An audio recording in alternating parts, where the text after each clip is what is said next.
सपने बड़े चंचल होते हैं, बंद आंखों से दिखते हैं फिर ओझल हो जाते हैं। पर कुछ लोग ऐसे होते हैं जो सपनों को कैद कर लेते हैं। वो अपने सपनों को हर दम जीते हैं, क्योंकि उनके सपने खो जाने के लिए नहीं, सच हो जाने के लिए होते हैं।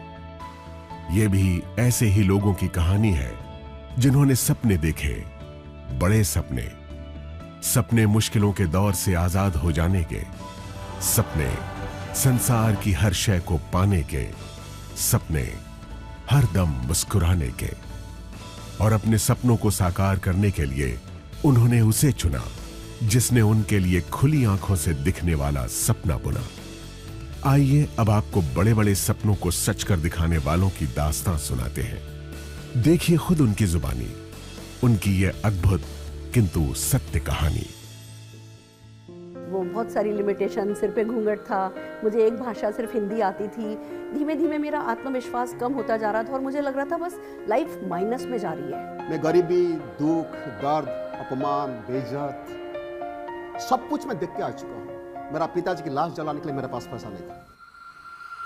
जॉब के साथ इतनी सेटिस्फैक्शन नहीं थी क्योंकि बहुत कम time I was able to spend at home. कि 2 टाइम खाने का भी चैलेंजेस होता है, उस पोजीशन के अंदर मेरी लाइफ चल रही थी। बहुत सारे बिजनेसेस ट्राई किए, होम अप्लायंसेस का बिजनेस किया अपने फादर के साथ, गवर्नमेंट्स का बिजनेस किया, गवर्नमेंट्स मैन्युफैक्चरिंग का बिजनेस किया, और जब कुछ नहीं था तो एक दुकान खोल के बैठ गए। फादर ने कहा कि बस और कुछ नहीं है, दुकानदारी करो। My father was a BD worker and they're having 7 children. Then of course you can understand the limitations of my dreams. बहुत पैसे थे हमारे घर में, गाड़ियाँ थी, बंगलो थे, लेकिन मेरे पास मेरी अपनी इंडिपेंडेंस नहीं थी, अपनी आज़ादी नहीं थी अपने सपनों को जीने की। लगभग 22 लाख की नुकसानी करके बैठा था, खाने के वांदे थे एक्चुअली। और उसी वक्त मेरी लाइफ में मैं समझता था कि this is not our cup of T.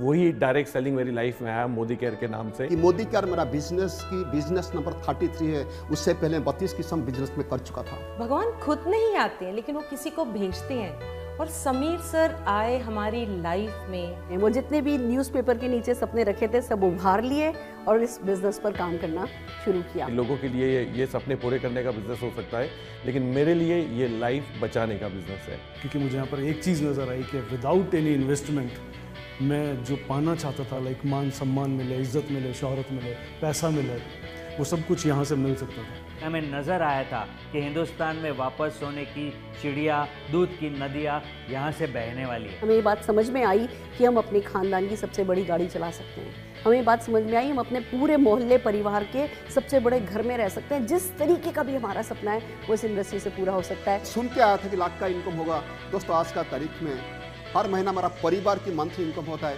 30 to 40 lakh rupees. A son of BD worker, now he's paying around 4 to 5 lakhs as GST every month. और 8 साल के अंदर लगभग more than 10 करोड़ रुपीस में अर्न कर चुका हूँ। We bought our new house, a beautiful house in the heart of Bangalore city. वो सुरेखा भार्गव जो कभी माउंट आबू भी नहीं गई थी, आज 50 से ज़्यादा फॉरेन ट्रिप एंजॉय कर चुकी हूँ। बड़ी बड़ी गाड़ियाँ, 3 मर्सिडीज खरीद चुकी हूँ, बेटे को एक वॉल्वो गिफ्ट कर चुकी हूँ। Now I have just bought my brand new range rover villa. इस बात की खुशी है कि मैं हमेशा मेरे पेरेंट्स के साथ और बच्चे के साथ समय बिता पाया हूँ। I am living a great life. लेकिन उससे भी बड़ी बात क्या है ना, मुझे मौका मिला बहुत सारे लोग की जिंदगी को टच करने का। In my team now, we have created more than 60 millionaires. That means those people are earning around 1 to 6 lakhs rupees every month. Modi care, आजादी सपनों को जीने की।